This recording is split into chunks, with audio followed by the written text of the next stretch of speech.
Os missionários brasileiros que estavam lá, que é uma elite da missão brasileira, quem estava lá, não é todo missionário brasileiro, mas os missionários brasileiros que estavam lá eram vanguarda nesses assuntos, nas discussões sobre esses assuntos, tá? Isso para mim ficou muito claro, que se em 74 existia um clamor para que o Sul Global faça parte da discussão, 50 anos em 2024, o Brasil está lá contribuindo com a discussão e contribuindo com qualidade. Você pega os caras que estavam sentados ali discutindo Creation Care, os cientistas que a gente levou para lá para discutir ecoteologia, a gente levou cientista, PhD para lá, para ser o missionário cientista PhD, tá? Você fala, caramba, esse maluco tá ali ensinando, foi ali ensinar, tá? Quando você pega as diferentes questões relativas à tecnologia, os brasileiros também são vanguarda, tá? Claramente são vanguarda. A galera que tá trabalhando com Islã, os brasileiros nadam de braçada. Então, a gente critica tanto a igreja evangélica brasileira, e muitas vezes com razão, e tem tanta coisa a ser criticada, e eu acho realmente que tem uma maioria complicada na igreja evangélica brasileira hoje. A teologia, às vezes, amigo, foi uma rajada de esperança no meio do peito, daquelas de fazer a gente chorar e sorrir, e dizer, caramba, cara, ainda existe aquele missionário com o chamado missionário sincero, que tá indo pro rolê para valer, e que se preparou, e que é inteligente, e que estuda pra caramba, cara, e tem bem mais do que eu pensava que tinha, e ele fala a minha língua, ele é brasileiro aqui, e ele tá dando um show. Começa agora o BTcast. Teologia é nosso esporte. Muito bem. Começa mais um BTcast de número 581. Sim, é um BTcast extra, um atrás do outro. É muito conteúdo nesse site aqui. Eu sou o Rodrigo Bibo e queria estar no Congresso de Lausanne, mas não tava nem na ideia do meu pai ainda, eu tava. E eu sou Victor Fontana e eu estive no Congresso de Lausanne. O último, não o primeiro. Verdade, olha aí, boa. Gente, só que como... O primeiro. No primeiro tu também não era nascido ainda, né, Victor? 74, né? Tu ainda... Não era nem espermatozoide ainda. Não estava nem no ventre do seu pai ainda. Meu Deus, que idiota. Ô, gente, estamos aqui para falar um pouquinho do último congresso de Lausanne. Eu falo Lausanne, tá bom? O Victor depois vai pronunciar corretamente, mas se você fala Lausanne, tá bom? O importante é a gente se comunicar. Mas teve esse congresso agora que foi muito importante aí para a igreja mundial. Eu achava que não seria tão importante, mas conversando com meu amigo Victor Fontana, vendo os meus amigos e amigas que foram ao congresso, mudei de ideia e por isso resolvi fazer este episódio e a gente vai conversar um pouquinho sobre este congresso. Mas antes, é claro, ouve aí os recados paroquiais. E se você ama missões, ama teologia, ouve esse recado paroquial, porque ele é pra você. E nos recados paroquiais dessa semana, galera, é o seguinte: vocês sabem que nós amamos teologia, promovemos teologia, e somos gratos a Deus porque milhares de pessoas começaram a estudar teologia por causa do Bibotalk. Ministérios foram transformados por meio do conteúdo que nós proporcionamos aqui. Ou seja, nós não temos dúvida de que somos uma ferramenta de Deus para a igreja de fala lusófona. É isso mesmo, fala lusófona. Que chique. Então a gente sempre indica coisas boas. E vocês sabem que a FLAM, a Faculdade Latino-Americana, agora é a parceira do Bibotalk. E se você procura então teologia reconhecida pelo MEC, que tem uma nota sensacional, a nota máxima no ENAD, professores que amam a igreja, amam missões, amam teologia, a FLAM é o seu lugar e ela está numa parceria com o Bibotalk. Galera, é o seguinte, você pode fazer um curso EAD, 100% EAD reconhecido pelo MEC. As inscrições para o vestibular da FLAM já estão valendo. Olha, se você fizer a sua inscrição até final de novembro, você tem desconto. E olha só, quando você preencher o cadastro, você vai colocar ali que veio pelo Bibotalk, né? Vai colocar Bibotalk, indicado pelo Bibotalk, e você ainda vai ganhar desconto na primeira mensalidade. Cara, isso porque a mensalidade já é um preço super acessível. E a dinâmica do EAD da FLAM é muito interessante, porque você tem as aulas gravadas, aulas ao vivo, que depois ficam gravadas na plataforma para você assistir depois.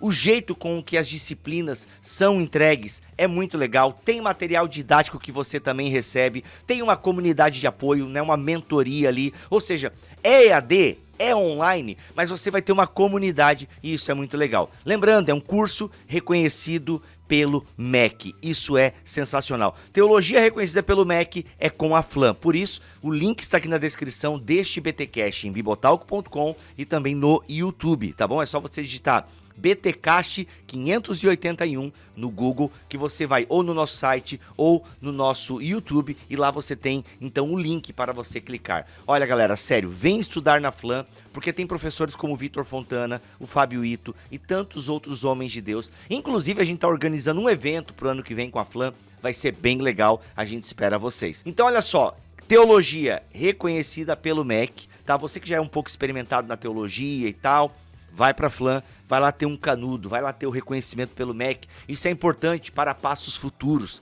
tá bom? Então vai lá. As inscrições para o vestibular já estão abertas. Até novembro você... Deixa eu até verificar aqui no briefing que eu recebi. Mas, ó, até novembro, cara...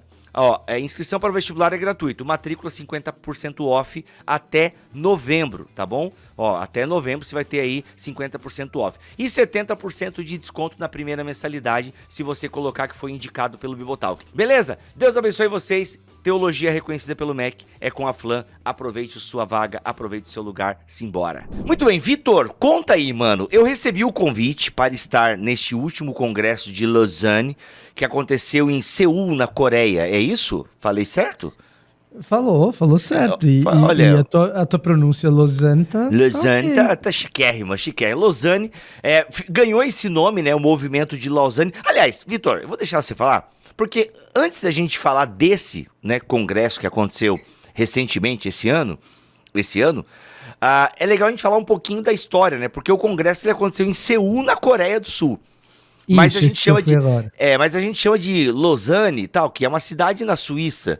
Conta um pouquinho para nós aí essa história do primeiro congresso, a importância dele, o que ele significou para a igreja evangélica mundial. Cara, isso é muito sério, é muito grande, né? Acho que um pouquinho de contexto histórico aqui, daquilo que aconteceu ali em 74, se não me falha a memória, é importante para a gente poder começar essa conversa aqui.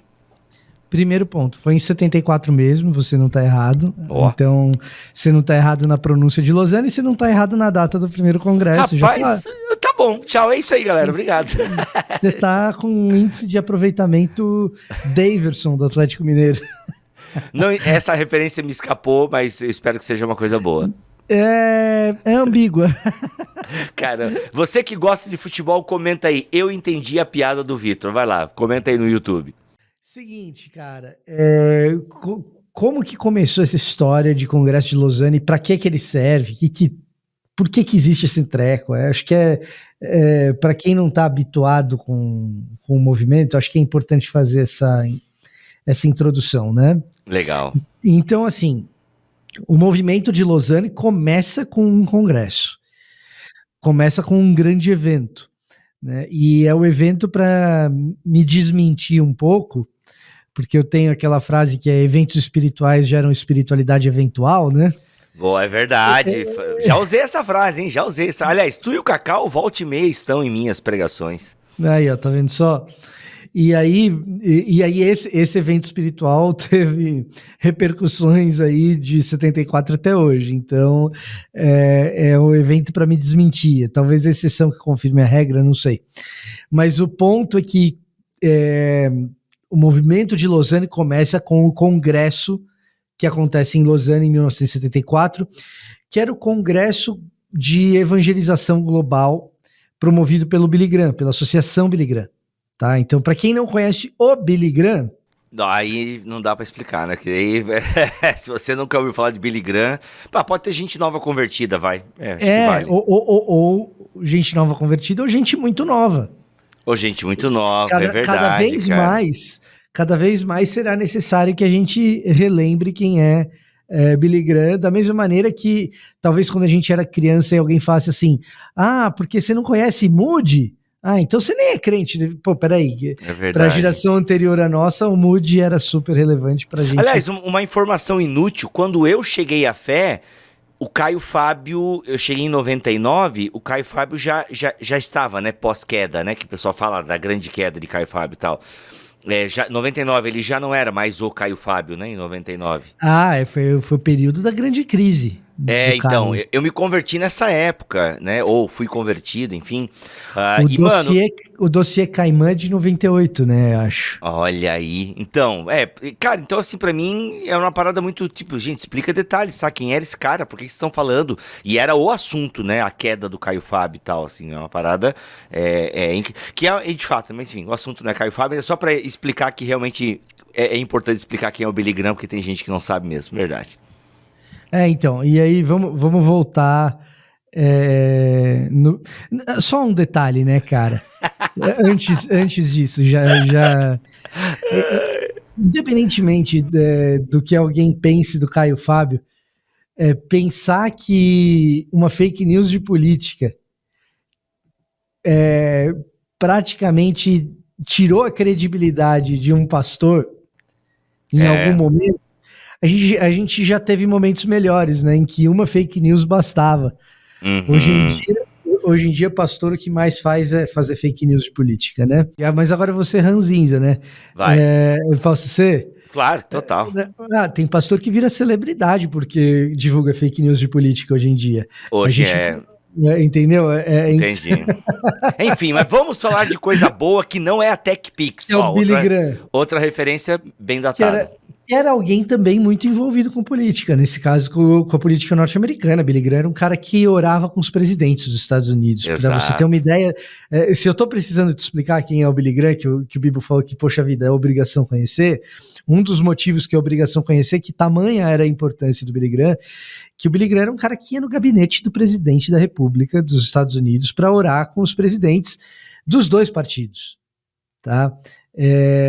Então, assim... quando a gente fala de alguém importante no ambiente evangélico durante o século XX, Billy Graham ocupa esse espaço e assim, ocupa para valer. A ponto de ter gente que no século XX definia evangelicalismo nos Estados Unidos da seguinte forma: o que é um evangélico? É alguém que gosta do Billy Graham. Né? Esse é o tamanho do cara. Esse é o tamanho do cara. O que define um evangélico? É alguém que gosta do Billy Graham. Se o cara é cristão e não gosta do Billy Graham, ele é algum outro tipo de cristão que não um evangélico. Né? Talvez um católico não gostasse tanto, talvez alguém de uma denominação histórica mais antiga não gostasse tanto. Agora, os evangélicos eram aqueles que se sentiam muito bem representados pelo Billy Graham, que foi o maior evangelista do século XX. Isso, com absoluta certeza, a gente pode dizer que durante o século XX não houve um evangelista tão importante quanto foi Billy Graham. E na década de 70, nessa fusão de preocupações políticas que Billy Graham tinha, com as preocupações evangelísticas que ele tinha, e essa era a ambiguidade da vida de Billy Graham. Era um cara que orava com o presidente, era um evangelista, era um pastor que tentava fazer com que a política partidária não fizesse parte da sua vida pastoral, mas profundamente envolvido com política, mas não só a política do país, também a política global e relações internacionais, e também as políticas eclesiásticas de diferentes denominações. Esse é o tamanho do Billy Graham. Exato. E tem um lance pós-guerra aí, ô Vitor, tem um lance pós-guerra, não tem? Década de 70 lá, tem algum, não sei se é pós-guerra Segunda Mundial, ou é o lance de guerra do Vietnã, alguma coisa Billy Graham esteve envolvido com todos esses processos. Por quê? Porque ele é a figura evangelical mais importante durante o período de Guerra Fria, que é exatamente após a Segunda Guerra Mundial. Exato. E que envolve a Guerra do Vietnã, a guerra na Coreia, né? Coreia do Sul contra a Coreia do Norte, e as outras intervenções militares americanas e soviéticas ao redor do mundo. Lembrando aí também, para quem é mais novo, o período de Guerra Fria, esse período pós-Segunda Guerra Mundial, em que você tem duas grandes potências. Os Estados Unidos no mundo capitalista e a União Soviética no mundo socialista. As duas têm uma corrida tanto para o espaço quanto uma corrida para o espaço para chegar na Lua primeiro, tá? Quanto uma corrida armamentista para o desenvolvimento de armas nucleares.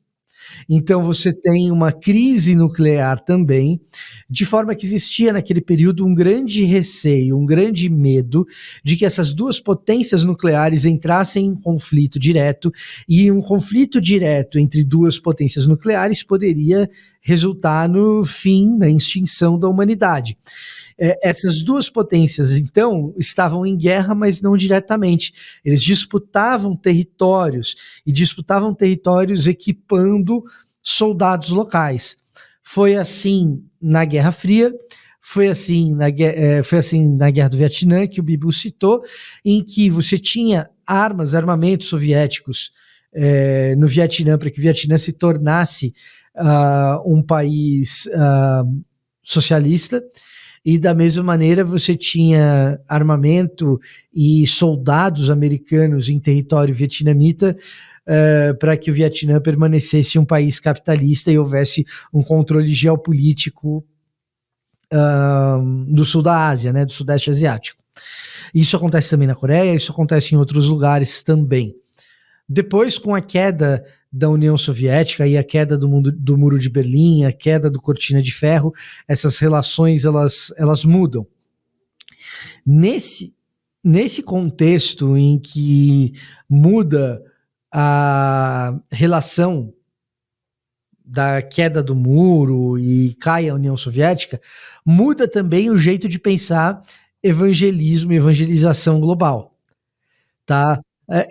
Agora, o Billy Graham em 74, ele vem nesse contexto, e tudo isso que eu estou explicando de Guerra Fria, você vai entender que é importante daqui a pouco para você entender 74, porque 74 foi tão relevante como evento para a gente ter repercussões até hoje. Nesse contexto, Billy Graham tem preocupações com os rumos do evangelicalismo. Billy Graham tem preocupações. Billy Graham e um núcleo de pessoas que o circundava, não só ele. Exato. Tá? Billy Graham tem preocupações com os rumos do evangelicalismo global, ele tem preocupações com os rumos da evangelização global, ele tem preocupações com o evangelicalismo americano e as suas disputas políticas internas. Ele tem preocupações com as discussões políticas dos Estados Unidos e como essas discussões políticas poderiam afetar negativamente a principal tarefa da igreja, que é de evangelização. E veja que Billy Graham via isso na década de 70. Nossa. E ele estava certo, cara. Ele estava certo. Tá?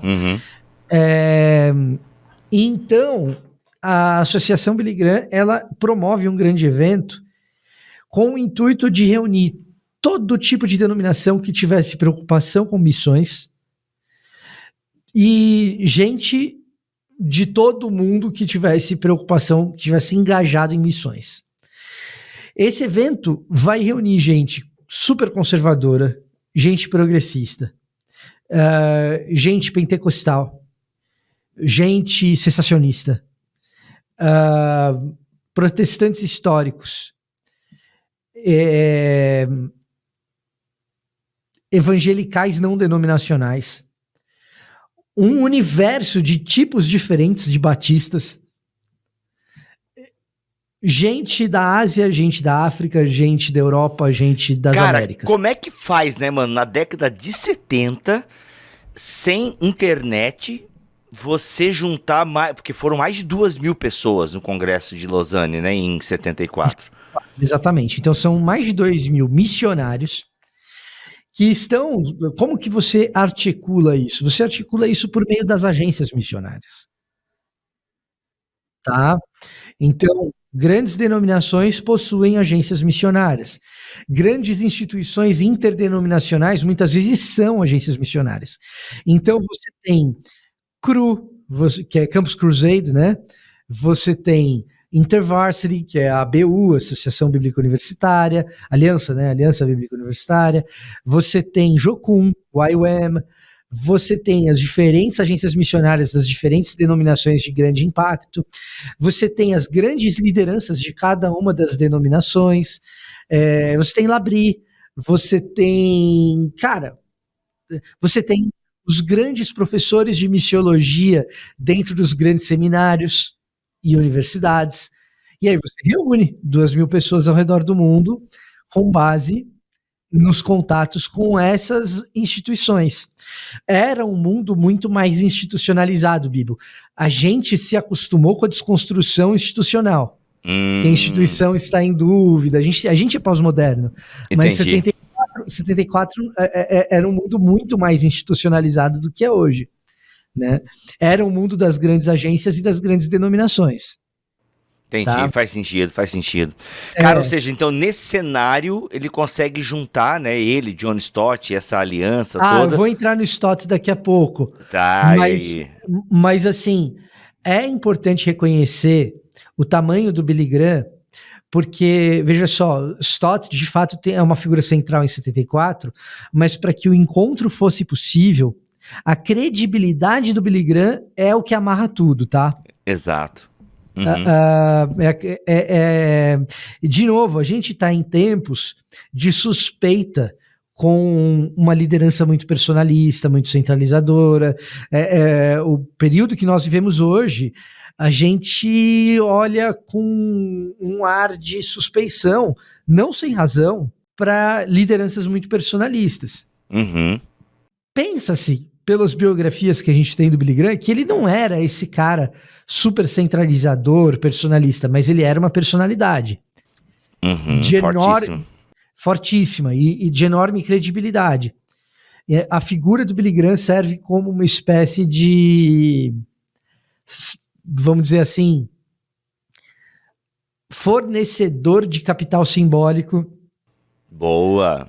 Para que o evento acontecesse e reunisse tanta gente tão diferente. É verdade também que essas organizações que eu acabei de mencionar já vinham promovendo seus eventos com relevância regional. Boa. Tá? Na América Latina existiam, por exemplo, os CLADs. Cara, os CLADs são anteriores à Lausanne, é verdade. Então, o que acontece? É anterior, mano? Tem certeza? Congresso Latino-Americano? Vamos ver o CLAD 1 de que... Pera aí, eu tenho um livro aqui. 1 hora depois. Cara, 69 o primeiro CLAD, mano. Exatamente.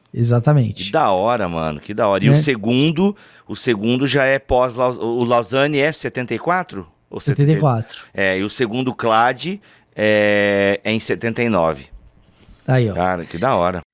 Então você já tinha alguns ensaios de encontros regionais e tal.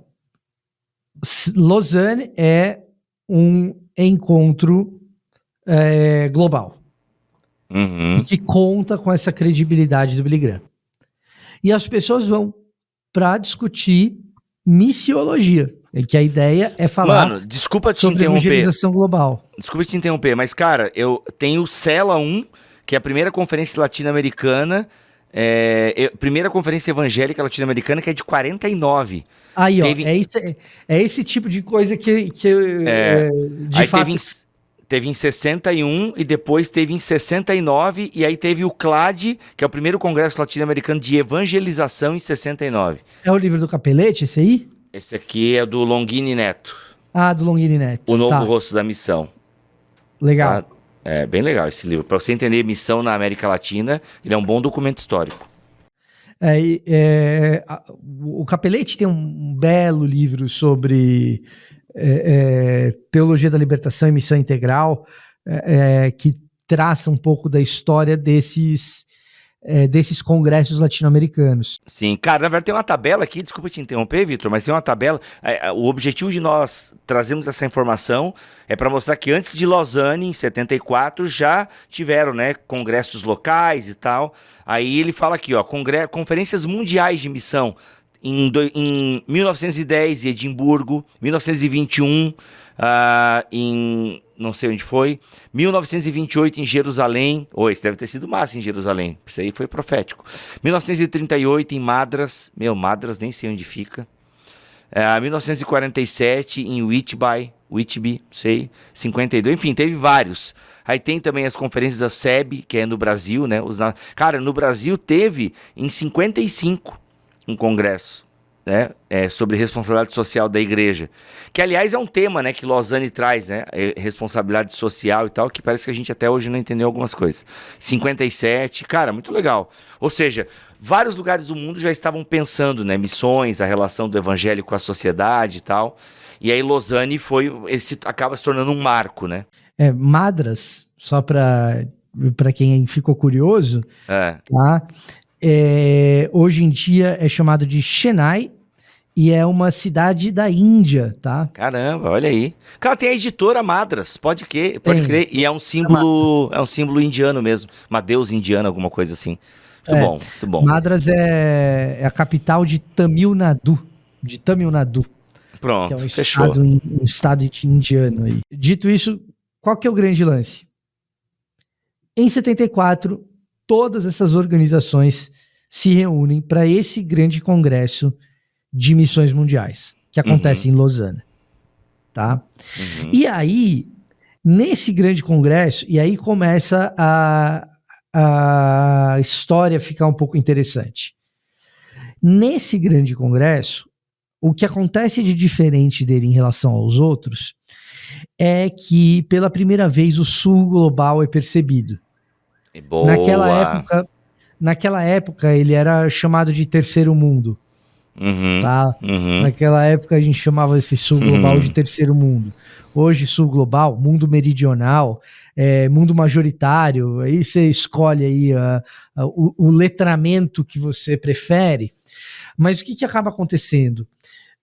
O protagonismo americano e europeu, ele pela primeira vez sofre algum tipo de questionamento.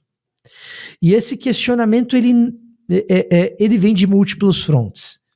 Porque é um congresso chamado pelo Billy Graham. Mas você já mencionou um nome aí, que é um nome, em tese, surpreendente, dentro de um contexto de um grande evento promovido por uma instituição americana. Você chegou e falou assim, não, porque tem o John Stott. O fato de alguém como John Stott, um teólogo britânico, com uma igreja relativamente pequena em comparação com as coisas que a gente vê nos Estados Unidos. O fato de um professor de teologia, que é pastor de uma igreja, britânico, adquirir protagonismo, a ponto de você lembrar do nome dele quando relaciona ao movimento de Lausanne, tá?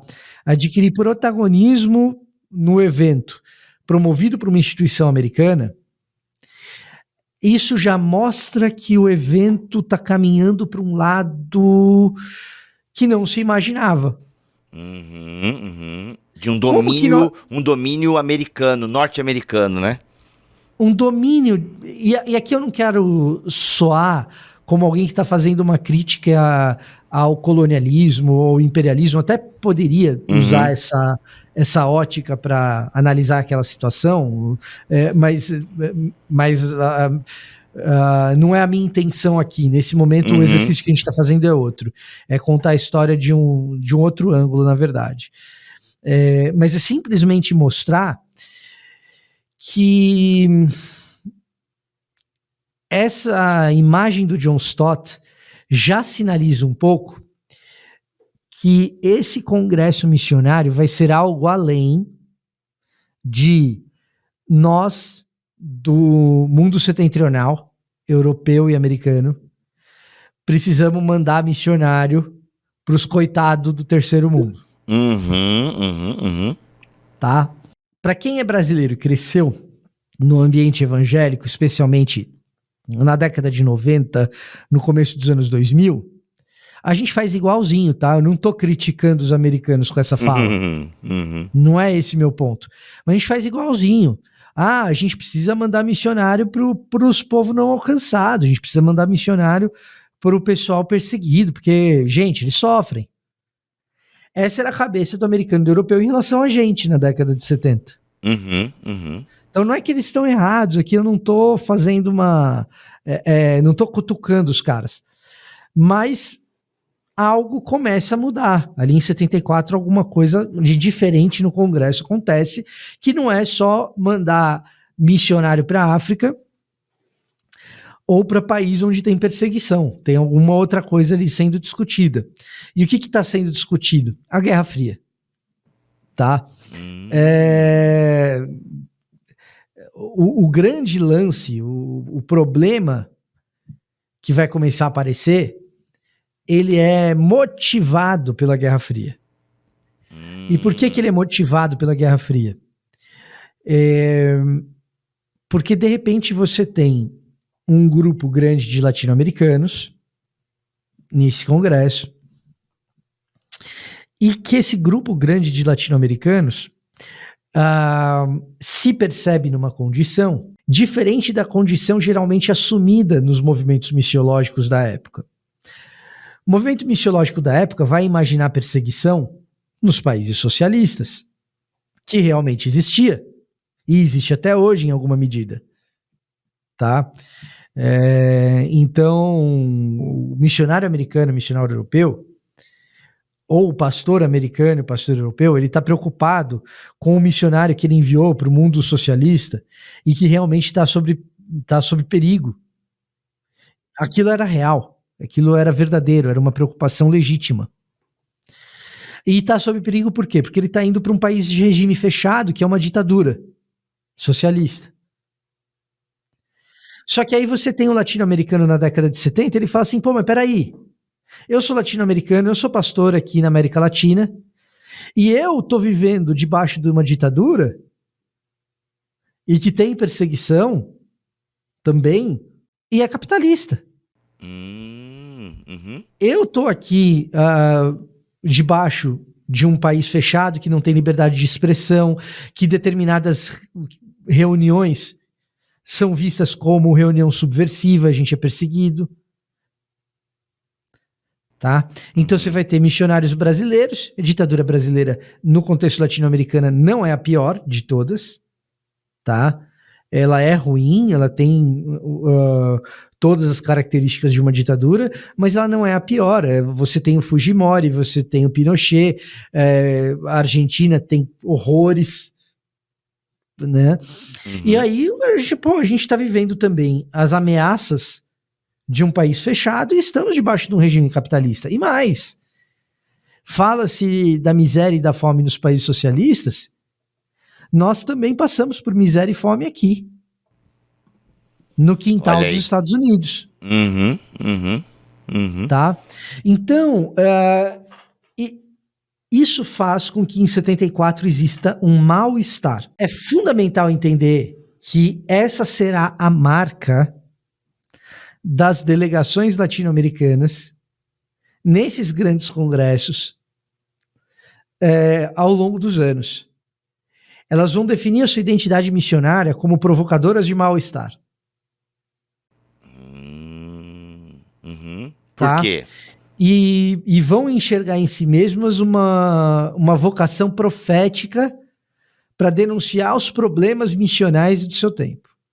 Tá? Então guarda essa informação, que isso aí vai ser super útil para entender CU de 2024. Olha tá? aí, 2024. Tá, vamos lá. Tu falou o que a gente tem que guardar na memória? Repete aqui só pra galera não esquecer. Que as delegações latino-americanas serão cri-cri, se você quiser. Mas vamos falar Teologia Nosso Esporte. Teologia Nosso Esporte articula isso da seguinte maneira: que as delegações latino-americanas formarão a sua identidade nesse período, nesses grandes congressos, como uma identidade que se enxerga profética, denunciando os erros da missiologia, principalmente da Europa e dos Estados Unidos. Ou seja, aquela pedrinha no sapato necessária. No sapato. Ok, e legal. É uma pedrinha no sapato do tipo, não nos importamos de ser essa pedra no sapato, tá? Gostamos de ser essa pedra no sapato, tá? A gente é isso aí mesmo. Entendi. Vitor, um outro ponto que a gente pode falar então também é do movimento Lausanne, que a gente não vai ficar agora passando aqui todos os congressos que teve do movimento Lausanne e tal, não é o objetivo. Eu vou então simplesmente dizer, depois de 74 a gente teve Manila 88, África do Sul, Cidade do Cabo, né? Então, Manila nas Filipinas, 88, Cidade do Cabo na África do Sul, 2010, Seul, Coreia do Sul, 2024. Legal, esse é o quarto, então, que houve agora, né, recentemente. Legal, mas uma característica importante que vem do movimento de Lausanne é essa, aí tu me corrige se essa informação não tiver verdadeira, mas eu lembro que eu li alguma coisa em algum momento e tal, ou ouvi alguém falar, mas traz um pouquinho essa ideia, é o seguinte, de não olhar só para, né, tipo, olha como precisamos ir lá, porque eles não têm nada, ó esse povo incauto, assim, esses índios, né, esses índios que precisam, parece que o Congresso de Lausanne... Veja só, deixa eu só fazer uma breve correção, tá? Boa. Antes de Lausanne, já existia, nesses congressos anteriores, na Europa e nos Estados Unidos, uma percepção de antropologia missionária caminhando para um lado saudável. Antropologia missionária estava ok. Não sei, talvez não esteja ok até hoje. Mas o que eu quero mas dizer já que tinha assim, vozes lúcidas, essa menos percepção de esses índios aí, a galera missionária na década de 70 já estava bem ligada que estava errado.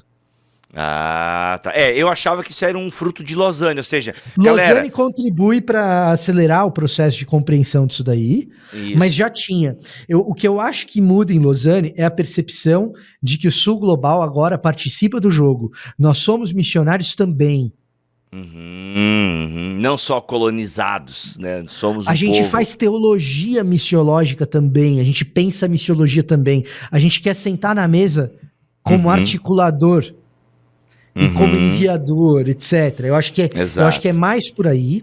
E com um forte viés de crítica social, justiça social, principalmente os latino-americanos entram muito pesado com esse viés. E tem um nome importante que tem que ser pelo menos mencionado aqui, que é René Padilha, né? Um grande expoente latino-americano. Pelo menos dois, né? René Padilha e Samuel Escobar. Tá? Você pode falar, dentro do contexto da formulação da missão integral, que tem sim o seu nascedouro nesse processo de 74, você pode falar do Orlando Costas. Então, você tem aí alguns caras, além desses três, inclusive, né? Mas... no contexto brasileiro, o Caio Fábio, que a gente mencionou, tem algum papel nisso também. Posteriormente, o Ariovaldo Ramos tem um grande papel, né, dentro dessa herança da missão integral e de Lausanne. Agora, uma coisa que eu acho que precisa ficar bem claro: Lausanne não é missão integral. Exato. A missão integral nasce lá. Mas esse mal-estar que os latino-americanos provocam encontra resistência no Congresso de Lausanne, porque é um mal-estar. E nas resistências e negociações surge a figura mediadora. A figura mediadora precisa ser um teólogo de credibilidade. Não vai ser o evangelista de credibilidade, é o teólogo de credibilidade. E vai ser o John Stott. Aí é que o John Stott aparece. O John Stott vai ser uma figura mediadora entre evangelicais europeus, evangelicais americanos, o pessoal da justiça social na América Latina, alguém que dialoga também com os africanos em alguma medida. O fato dele ser britânico e o Reino Unido ter mãos espalhadas pelo mundo inteiro faz com que ele seja um bom homem de diálogo com gente do mundo inteiro. Então aqui, veja só, eu não tô fazendo um elogio. Uma apologia prática. Da era vitoriana, entendeu? Ele dialoga pedindo perdão pra muita gente e tal. Eu tô fazendo um elogio à era vitoriana, mas o fato é que é muito mais fácil para um britânico entender. Nós temos um britânico na nossa equipe aqui na comunidade da Vila, o Steve. E, cara, o Steve é um cara que sabe geografia muito melhor do que qualquer americano. Geografia global. Os nomes dos países. Sim, não é muito difícil, hein? Mas ele sabe melhor que os brasileiros também. Né? Então, esses tempos eu estava conversando com uns membros que tinham chegado. A gente tem um café com novos membros aqui na igreja antes de recebê-los como membros, para eles conhecerem toda a equipe pastoral. Legal. Tudo mais. E aí nesse café eu estava conversando com um casal, o Steve estava junto, e aí a gente estava falando sobre perseguição religiosa. Eu falei, olha, a gente às vezes tem alguns preconceitos, tem país que o islâmico é perseguido e quem persegue o islâmico é o budista. E o Steve na hora falou, no Mianmar. Caramba. Mas é da educação básica do britânico isso, porque faz parte, assim como nós temos história do Brasil, e a gente sabe quem foi Getúlio Vargas, eles quando estudam história do Reino Unido, da coroa britânica, etc., estudam um pouco de quais foram as colônias, etc. e tal. O John Stott, que é um erudito, aprendeu isso muito bem. Então o diálogo dele com toda essa galera é mais fácil, ele entende o que é, ele entende o que é a realidade global mais facilmente. Dito isso, o que acontece? O Stott faz essa figura de mediação e ele redige um documento teológico, que é submetido à aprovação de um comitê teológico, e no final do congresso se faz o Pacto de Lausanne e mais um conjunto de documentos que seriam uma orientação global de missiologia. E nesse conjunto de documentos, para além do Pacto de Lausanne, tem um em especial que é o mais mencionado, pelo menos aqui no Brasil, que é o Tive Fome, que é a respeito da fome global e como a missiologia tem que lidar com essa questão de alguma maneira. Nesse caldeirão fervilhante de tensões diplomáticas nas relações internacionais, gira um outro caldeirão fervilhante no mundo das missões, em que, a partir de 74, essas instituições missionárias terão que dar algum tipo de resposta, reagir de alguma maneira àquilo que foi Lausanne. Então, Lausanne se torna importante por causa do pacto? Em alguma medida, sim. Em outra medida, é porque até que ponto a gente fecha com o que Lausanne decidiu lá? Até que ponto a gente valida a figura de um cara como John Stott? No que a gente concorda e no que a gente discorda desse bom velhinho chamado John Stott, desse teólogo conservador no meio de uma realidade secularizada que constrói um ponto de resistência. Mas veja, isso é 74, All Souls, que se tornou esse ponto de resistência conservador em Londres, vai se tornando ao longo da década de 70, da década de 80, da década de 90. John Stott era jovem em 74. Caraca, mano, olha só. Tá? Ele não era o velhinho que faleceu há pouco tempo, na década passada, né? Não, ele era uma figura em construção. Legal.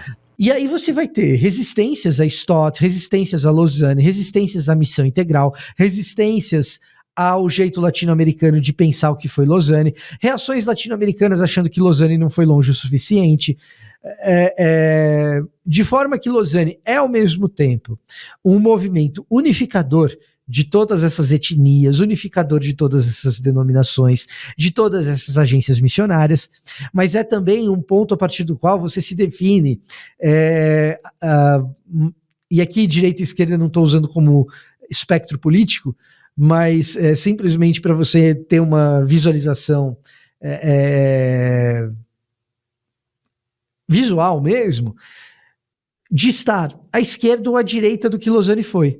Então, Francis Schaeffer e Labrie vão reagir e vão avalizar algumas coisas e discordar de outras. Martin Lloyd-Jones vai reagir e avalizar algumas coisas e discordar de outras.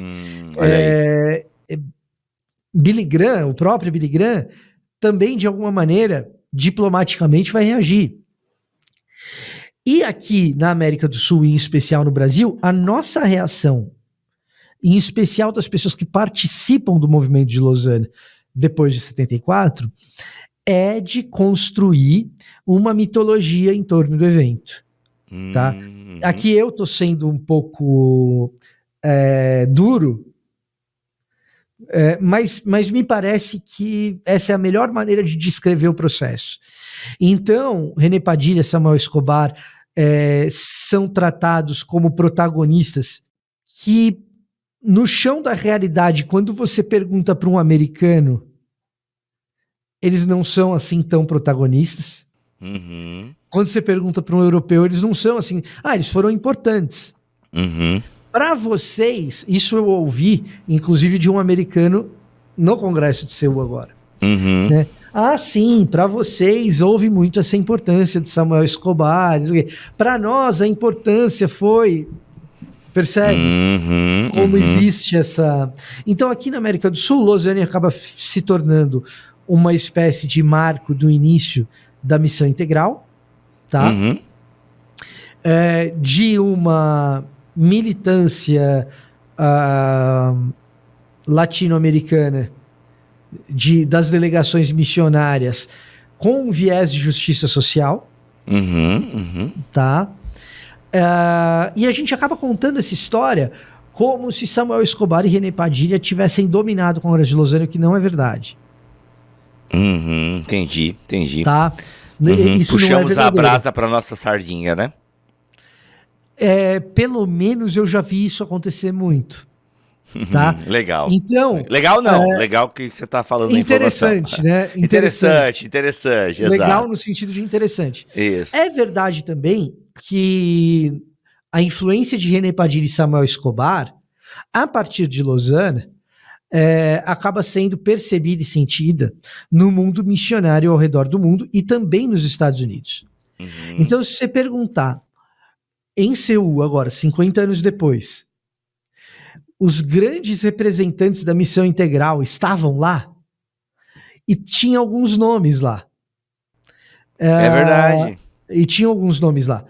Nas delegações latino-americanas, o grande nome era brasileiro. E nem é um grande nome radical da missão integral. Exato. É o grande nome moderado da missão integral, que é o Valdir Stornagel. Os outros grandes nomes da missão integral, que eu me lembre e que eu vi lá, porque eram 5.000 pessoas, então, se em 74 tinha 2.000, agora em 2024 tinha mais de 5.000. Né? Mas tinha lá o Viv Grieg e o Bob Moffat. São americanos e são caras da missão integral. Agora, Viv Grieg e Bob Moffat não representam o core do que é a missiologia americana. Que estava lá representada, entendeu?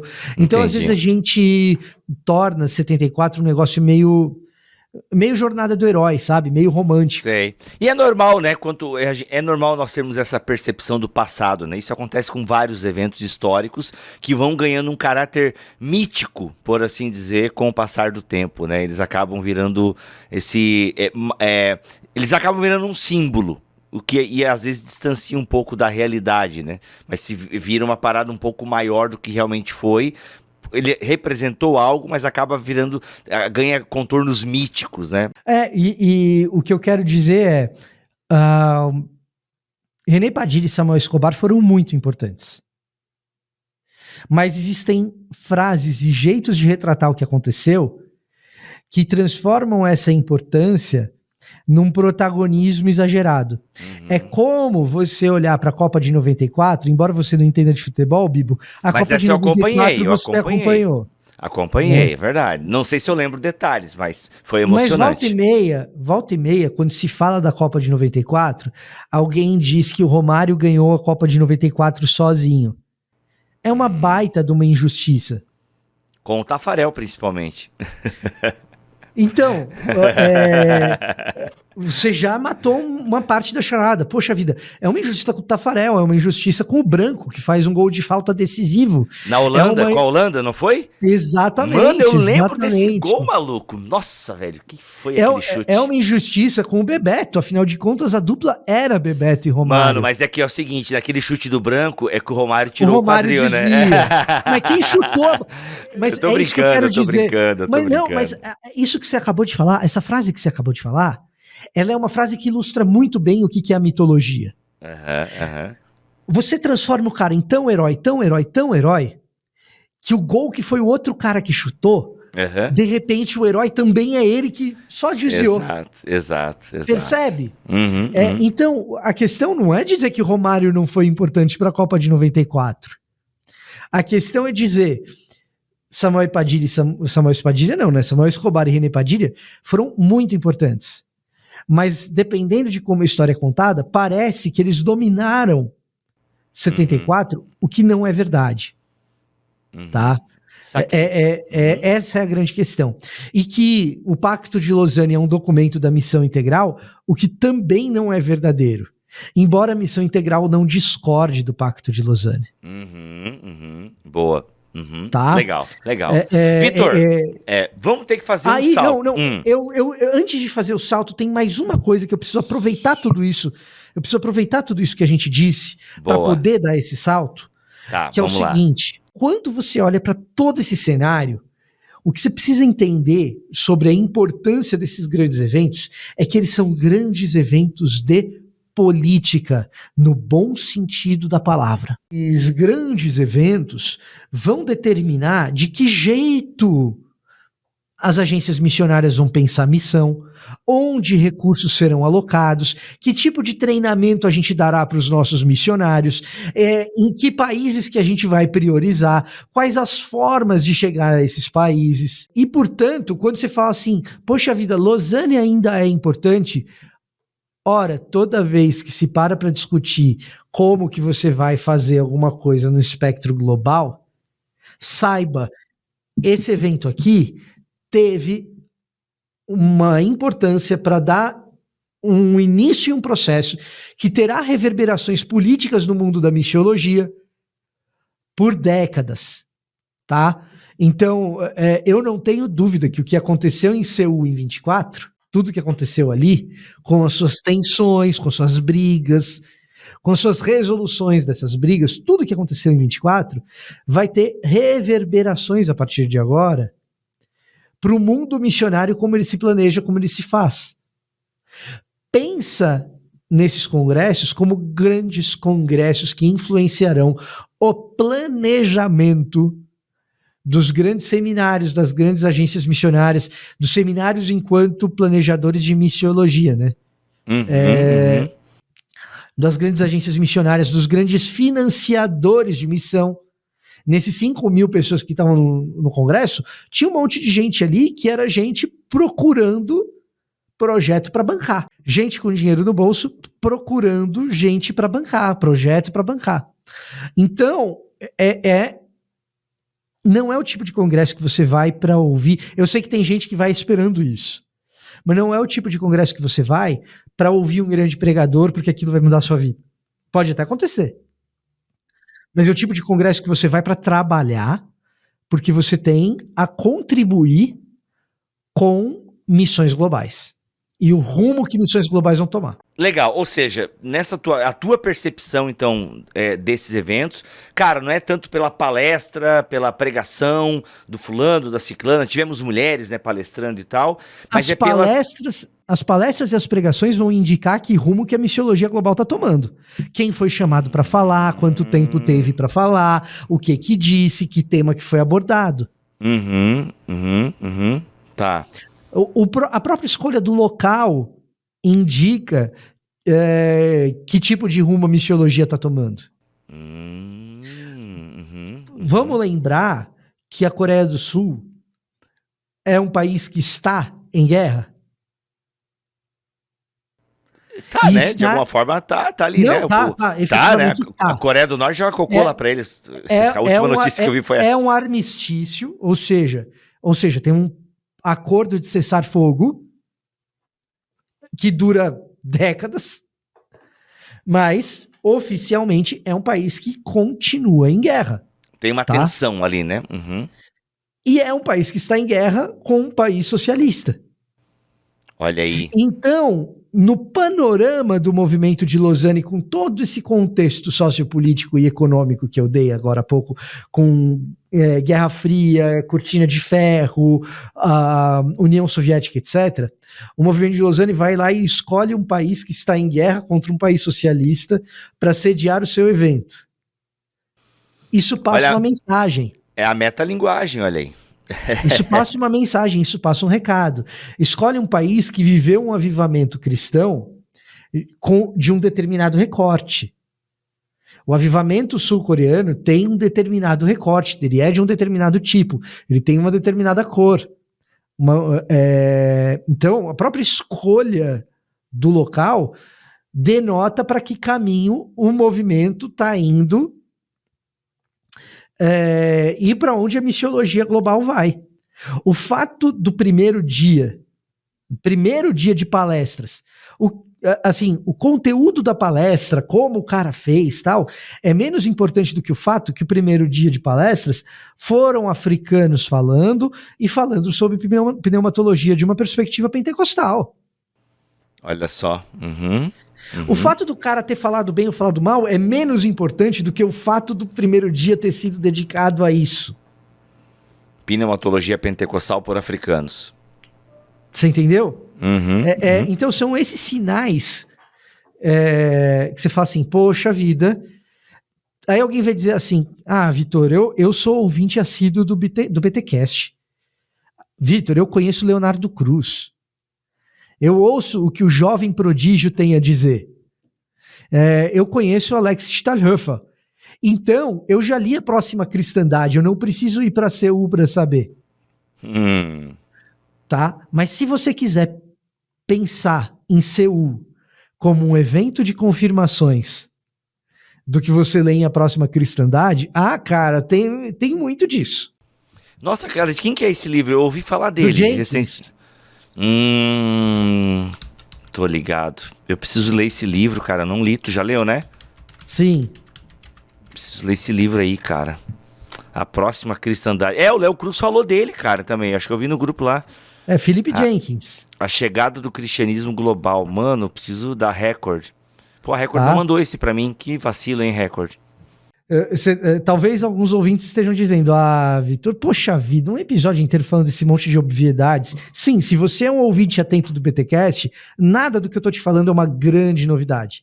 Mas o que eu quero que você perceba como um exercício de reportagem da minha parte é que o que nós fomos ver lá em Seul é um pouco de A Próxima Cristandade ganhando corpo, tomando forma, se concretizando.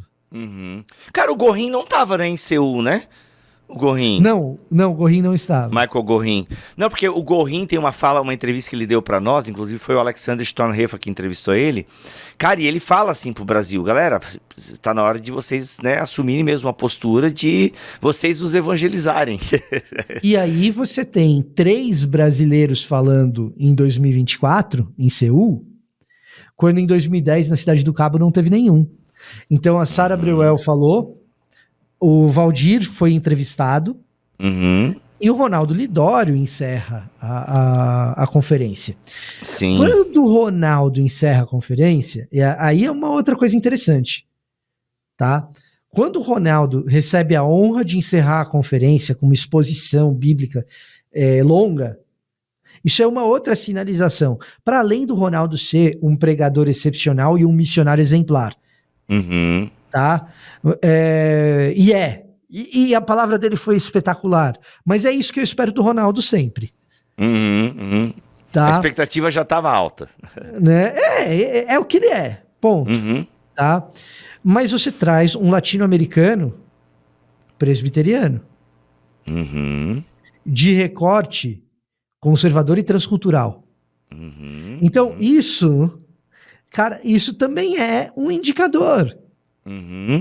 Tá? Muito bom. E eu quero dar esse recado aqui também, me aproveitar dessa questão política, no bom sentido da palavra política, para dizer para a pessoa que eventualmente torce o nariz para Lausanne, por pensar em Lausanne como um evento de agenda progressista, cara, foi em Seul, na Coreia do Sul. A palavra de encerramento foi do Ronaldo Lidório. E, meu amigo, se você acha que o Ronaldo Lidório é um liberal, reavalie-se. Aliás, crie vergonha na cara. Vai estudar idioma de povo não engajado para criar gramática de povo não engajado para poder traduzir do hebraico e do grego Bíblia para povo não engajado, que é o que o Ronaldo faz. Depois que você fizer essas coisas, você tem algum tipo de moralzinha. Pô, o Ronaldo Lidório não está acima da crítica, porque nenhum ser humano está. Mas a pessoa tem que ser muito... tem uma autoestima muito grande para o tipo de crítica que se faz ser uma crítica de rotulação num cara como esse. Não dá para rotular um sujeito desse tipo. Ô, Vitor, vamos lá. Pra gente caminhar pro final, mano, já vi que teríamos que ter uma parte 2. Mas eu queria que tu respondesse, assim, na tua visão. Acho que tu já respondeu parte da pergunta que eu vou te fazer, mas pra gente caminhar mesmo pra ser a pergunta final do episódio. E vou falar até uma sensação que eu tive, né, em relação a Lausanne, o que até nem me motivou tanto a talvez fazer um esforço para estar lá, porque realmente foi uma grana viajar para lá, né? Mas fiquei feliz que boa parte dos meus amigos foram e tal, e eu pude beber por tabela, né, da água servida lá. Mas assim, uma das coisas que não me motivou tanto a fazer o esforço de juntar uma grana para ir estar lá e tal, cara, eu acho que isso não significa mais nada e tal. Eu acho que não tem o impacto que teve, não representa o que Lausanne 74 representou, tanto que já teve outros que não representa muita coisa. Eu tinha um pouco essa percepção, talvez assim, olhando pro passado, sabe? Tipo, não, porque o de 74, sim, esse foi mesmo. Então, esse é um dos problemas de mitologizar as coisas, velho. Olha aí, viu? Que me pegou, entendeu? E aí, a pergunta que eu te faço é, por que essa minha percepção, né, que é influenciada pela mitologização, já falamos sobre isso, né, acho que a gente não precisa focar nesse ponto, ou seja, eu idealizo o passado, então é muito fácil idealizar o passado. Passado idealizado. Isso é coisa de ser humano. Exato, aquela idealização do passado e tal, naquele tempo tudo era melhor e diferente. Mas, cara, na tua opinião, a relevância, ou se essa palavra, não sei se ela é a melhor, mas como é que tu encara, né, o movimento de Lausanne 2024, o que ele representa para a igreja em termos mundiais e tal, qual o impacto disso, desse ajuntamento de irmãos e irmãs, né, mais de 5.000 pessoas reunidas lá por alguns dias pensando a missão da igreja? Então, assim, eu tenho elogios, críticas modestas e críticas severas ao evento. Caramba, vamos lá. E ao movimento. As severas eu guardei para fazer para liderança. Então o que vocês vão ver são as modestas e os elogios, tá? Boa, então, em primeiro lugar, é um evento que Deixa eu ver se eu tenho contato do Valdir aqui, eu quero ligar para ele. Ô, mano, o que o Vitor te falou aí, mano? Quero saber as severas. Não foi pro Valdir, não foi pro Valdir. O Valdir não tá mais ligado, não é verdade? É um querido. Não foi pro Valdir, falei. Ele é um querido, tem muita gente querida no movimento. Vamos começar pelos elogios. Tá, vamos começar por alguns elogios aí. Não, desculpa. Começa pelas críticas pra gente terminar o programa elogiando. Por favor, vamos terminar pra cima. Good vibes. Cara, eu não quero que o pessoal saia amargo. Não, para, não, good vibes, mano, good vibes. Plena quarta-feira tá sendo esse episódio. Por que Deus pode destruir sonhos e eu não? Agora... Tu quer que a resposta é meio óbvia, né? Porque ele é Deus. Mas e eu você... sou imitacionei. Eu sei que tu é. Vai lá, o pecado ambulante, vai. Começa por onde tu quiser, vai, mano. O programa é teu também. O programa é teu também, vai. Eu tô destruindo a objetividade desse programa. Vivo, olha só. Eu vou começar por uma crítica, então. Quer começar por uma crítica? Vou começar por uma crítica, então. Na minha percepção, fica muito evidente que a gente romantizou a missão integral em Lausanne quando a gente chega no evento e, diante dos fenômenos globais que a gente tem observado, Rio Grande do Sul inteiro embaixo d'água. Tá? A gente chegou lá, tava rolando um furacão nos Estados Unidos, missionário tudo que tinha alguma coisa com Flórida, falando, vai chegar um furacão lá, hora pra minha casa ficar inteira, tá? Rio Grande do Sul debaixo d'água, furacão não sei o que, o que a gente viu acontecer no sul da Bahia, todo esse rolo, e a gente ter 15 minutos no evento inteiro para mudanças climáticas. Daí você vê que não é missão integral coisa nenhuma. Tá? Mas aqui é o homem todo, não o planeta todo, né? Mentira, gente.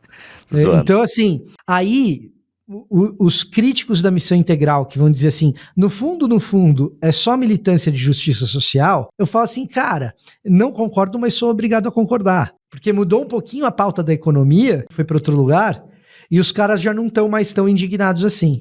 Uhum.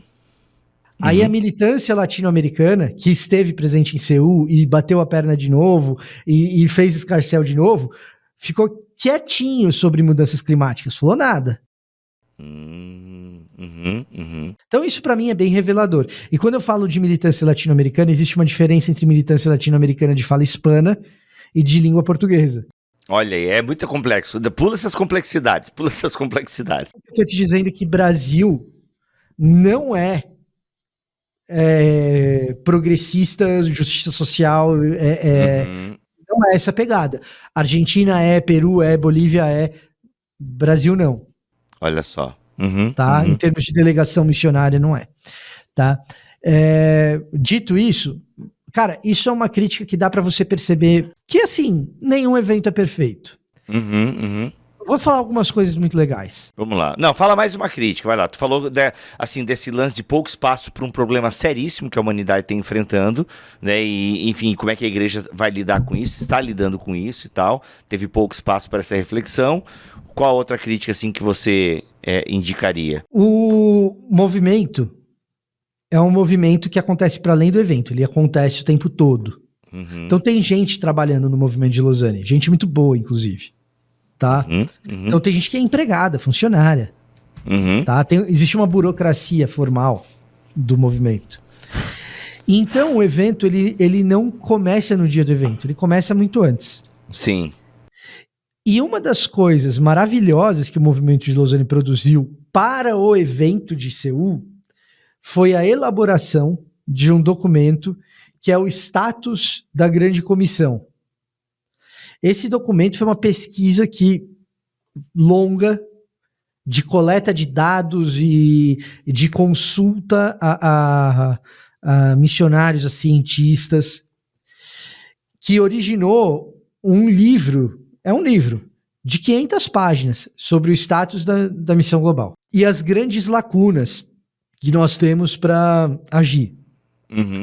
Nessas lacunas você tem evangelização do Islã, você tem a evangelização das novas gerações, você tem a questão do pós-cristianismo, você tem discipulado na era digital, engajamento com a escritura na era digital, você tem os desafios da inteligência artificial, você tem creation care, que é a maneira, cuidado com a criação, que é a maneira como eles chamam essas questões da ecoteologia, tudo. Então, você tem saúde mental, que a nossa querida Karen Bomilcar ajudou a redigir. Olha aí. O documento de saúde mental, o capítulo de saúde mental desse documento. Então, houve uma preparação para o evento acontecer, tá? O que é muito positivo, e eu recomendo que quem se interessa por missiologia baixe esse documento e leia, que é extraordinário, tem muita informação legal ali, tá? Cara, tem quais são as denominações que se envolvem mais em missão, qual o percentual de missionário que está indo para país não engajado e não alcançado, tem relatórios sobre perseguição, cara, é um documento muito legal, é muito completo e muito complexo. Então, isso é um elogio. Agora, tem uma crítica a partir desse elogio, que é a seguinte, essas lacunas foram muito mal trabalhadas durante o evento. Quando eu falo que foram muito mal trabalhadas, tem algumas que foram bem trabalhadas, outras que foram mal trabalhadas, mas a maneira como se escolheu de trabalhar deixou claro o seguinte, que as lacunas existem porque uma boa parte dos nossos missionários não está capacitado para lidar com elas. Então, quando eles sentam para discutir, a discussão é muito pobre. Tá? Senti isso muito forte. Agora, vamos jogar uma pitada de esperança nisso. Os missionários brasileiros que estavam lá, que é uma elite da missão brasileira, quem estava lá, não é todo missionário brasileiro, mas os missionários brasileiros que estavam lá eram vanguarda nesses assuntos, nas discussões sobre esses assuntos, tá? Isso para mim ficou muito claro, que se em 74 existe um clamor para que o Sul Global faça parte da discussão, 50 anos em 2024, o Brasil está lá contribuindo com a discussão e contribuindo com qualidade. Você pega os caras que estavam sentados ali discutindo Creation Care, os cientistas que a gente levou para lá para discutir ecoteologia, a gente levou cientista, PhD para lá, para ser o missionário cientista PhD, tá? Você fala, caramba, esse maluco tá ali ensinando, foi ali ensinar, tá? Quando você pega as diferentes questões relativas à tecnologia, os brasileiros também são vanguarda, tá? Claramente são vanguarda. A galera que tá trabalhando com Islã, os brasileiros nadam de braçada. Então, a gente critica tanto a igreja evangélica brasileira, e muitas vezes com razão, e tem tanta coisa a ser criticada, e eu acho realmente que tem uma maioria complicada na igreja evangélica brasileira hoje. A teologia, às vezes, amigo, foi uma rajada de esperança no meio do peito, daquelas de fazer a gente chorar e sorrir, e dizer, caramba, cara, ainda existe aquele missionário com o chamado missionário sincero, que tá indo pro rolê para valer, e que se preparou, e que é inteligente, e que estuda pra caramba, cara, e tem bem mais do que eu pensava que tinha, e ele fala a minha língua, ele é brasileiro aqui, e ele tá dando um show. Legal demais. Cara, isso eu vi acontecer, cara. Isso daí valeu o preço da minha passagem, isso aí valeu o preço da estadia, da inscrição, que não foi barato, como você disse, sim. Mas, cara, ver uma Zazá Lima, missionária transcultural, na Tunísia e no Marrocos, falando em árabe com a galera dos países perseguidos, e você vê o cara iraniano, você vê o cara dos países árabes, tudo batendo continência para ela, batendo continência figuradamente, não é literal. Sim, mas reconhece assim, a autoridade dela, né? Reconhecendo a autoridade dela, você fala assim, caraca, mano, olha essa mulher, mas assim, olha essa mulher. Você vê o Ronaldo Lidório dando um banho, você vê a Sara e o René, o marido dela, fazendo igreja na Itália para italianos. Sabe? Tem um chamado missionário para a Europa, para os Estados Unidos, e aí você vê aquela coisa, às vezes, que você olha com um olhar de suspeita. Eles dois não, mano. E aí você vê a Sara pregando, e maluco,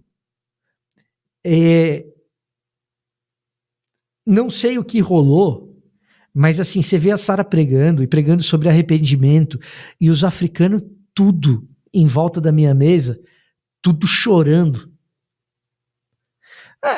Cara, na boa, eu voltei assim falando, caramba, velho, a igreja brasileira produz uns negócios extraordinários. Então, se em 74 tinha que, vamos chamar o Sul Global pra mesa, 50 anos depois eu vejo o Sul Global na mesa, e pelo meu povo, abençoando os missionários de tudo quanto é povo, é emocionante, velho. Legal. Emocionante, tá? Isso daí eu acho um negócio sensacional. E Vitor, beleza, na verdade o que era uma crítica virou uma coisa incrível, mas aí que tá, vamos lá, tipo assim, agora em rápidas palavras, antes que você chore e se emocione, o que fica de Lausanne 2024? O que fica, e aí, você volta de lá, a galera voltou para os seus países, para as suas missões, o que ficou assim, galera, vamos dar um foco, já que ele é meio que um leme para as missões mundiais, para onde esse leme tá, sabe, apontando? Para onde, galera, vamos pensar nisso. Como a gente tá na modernidade líquida, na real, é meio que um tiro de 12. Sabe aquele tiro que espalha? Sei. Tem um monte de focos ali. Sei. Tem um monte de focos ali. Mas a gente vai ter que começar a pensar em missão para o imigrante. As imigrações, elas estão acontecendo a rodo e vão acontecer mais. A tendência é que aumente, não diminua. Então, aquilo que a gente faz, eu e você, quando a gente vai para Londres para conversar com um brasileiro em Londres, a gente vai ter que começar a pensar em como otimizar esses processos para fazer isso com mais frequência. Porque não dá para ficar fazendo só viagem de itinerante o tempo todo. Isso é importante. Mas povos em diáspora, cara, a gente tem que pensar nisso. Esse é um ponto. Então, assim, tem brasileiro em Londres, tem brasileiro na Alemanha, tem brasileiro no Japão, e quem fala com esses brasileiros é missionário brasileiro, cara. Então, quando a gente estiver treinando os missionários brasileiros, a gente tem que levar em consideração essas coisas. E ao redor do mundo vale igual, tá? Esse é um ponto. Mudanças climáticas é um ponto importante para ser pensado. Cara, a gente é vanguarda na era digital. Bibotal que é. E para mim tá muito claro que o brasileiro tem que ensinar o missionário global a como lidar com criação de conteúdo para a era digital. E por outro lado, o brasileiro tem que aprender com os acadêmicos do norte a como se proteger dos malefícios da era digital. Tá? Nós somos os melhores criadores de conteúdo, cara. Isso daí, para mim, já era mais ou menos claro, indo para lá, mas quando eu fui e ouvi, porque o meu grupo de trabalho foi o grupo de trabalho sobre engajamento com escritura na era digital, então quando eu fui para lá e ouvi dos caras quais eram as coisas e tal, ali eu percebi muito nitidamente, me ficou claro o tamanho da distância que existe entre o que nós somos como criadores de conteúdo, gente que entende como o algoritmo funciona, como a rede social funciona. Nós somos animais da rede social. Coisa que o resto do mundo não é. Então, do ponto de vista de criação de conteúdo, nós somos os melhores. Tá? Com muito menos dinheiro, a gente faz a mesma coisa, com a mesma qualidade que os americanos fazem. Às vezes melhor. Tá? Em compensação, a gente é muito vulnerável aos processos deletérios da inclusão digital. Né? Então, essas são coisas que a gente vai ter que pensar a missão no mundo digital, pensar em criação de conteúdo e pensar em como tudo isso acontece. Né? E por último, cara, o mundo corporativo. Business as mission, né? Em dois aspectos. Primeiro, porque o mundo dos negócios é um mundo próximo do não alcançado, no sentido de quantidade de pessoas que conhecem o evangelho ali, embora sejam apresentadas ao evangelho com frequência, ou seja, são super engajados e pouquíssimo alcançados. Tá? Então, o tempo todo tem alguém falando do evangelho para os caras, mas o alcance é baixo, tá? Então, existe um campo aí. E por outro lado, porque Business as Mission é uma janela de oportunidade de entrada em países fechados. Isso é uma coisa já conhecida, né? Não é uma coisa que veio com esse congresso, já é antigo, mas para mim é algo que foi reforçado, vamos dizer assim, né? Se torna, de novo, a gente está falando disso. Cara, é mais fácil você entrar nos países árabes como professor de futebol do que como pastor, entendeu? Falando do brasileiro, é o exemplo clichê. Você vai lá, faz educação física, você entra como professor de futebol em qualquer país do mundo. São coisas assim. De resto, eu estava conversando com o Fábio Ito, acho que vale o jabá aqui, vou falar da FLAM, do Instituto Jovens da Verdade, embora seja um episódio comum e regular. Não, que patrocinado pela FLAM, pode falar, tá dentro. Que é patrocinado pela FLAM, tá bom. Exato. A gente vai disponibilizar de alguma maneira se não um curso, talvez uma disciplina ou uma imersão, algo do gênero, dentro do Instituto Jovens da Verdade, dentro da graduação da FLAM, uma análise completa do documento do status da missão, do status da Grande Comissão. Então, esse documento que eu falei, que é super importante, que é um documento de 500 páginas, que vale a pena ler, etc., isso, de alguma maneira, estará dentro da FLAM, de alguma forma, para equipar você que quer conhecer missões, que se pensa como missionário, ou que está se preparando para o ministério, que vai lidar com missionários. A gente vai elaborar alguma coisa educacional a partir desse documento. Para encerrar, tinha esquecido, tem mais uma coisa que eu acho que vai fazer parte do nosso contexto de missão global, e que isso sim foi muito bem tratado, eu acho, que no evento, e é bem tratado no movimento, que é a questão da saúde mental. Legal. Uhum. Alguém comentou, é verdade. Eu vi alguém, acho que foi a própria Karen falando. A própria Karen falou sobre isso no Instagram dela. Mas legal, cara. A questão da saúde mental, eu acho que é igualmente um tema, assim, sabe? É um negócio que vai entrar como tema importante. É isso, gente. Obrigado, Vitor, por esse pequeno relato histórico e a importância de Lausanne e agora, né, o Congresso 2024. Galera, a FLAM, para quem não sabe, é a Faculdade Latino-Americana, tem EAD reconhecido pelo MEC, tá bom? E se você diz que vai pelo Bibotalk, você ganha ainda alguns benefícios ali. E ano que vem, projeto pro ano que vem, quem sabe, Vitor, né? A análise desse documento e tal. Vai ter. Seguramente é uma coisa pro ano que vem. Então assim. Agora, eu não sei que forma isso vai ter. Eu já comentei com o Fábio gostou da ideia, mas a gente ainda não sabe exatamente o que vai ser ou como vai ser. Mas vai ser. Então, e você pode ser aluno da FLAM e, cara, enfim, teologia de qualidade. Vitor é um dos professores, tanta gente legal que já passou por aqui. É isso. Vitor, obrigado, meu irmão. Bom café pra ti, bom descanso. Aliás, agenda cheia na igreja hoje que eu tô sabendo. E é isso. Hoje é punkzeira. Hoje tá.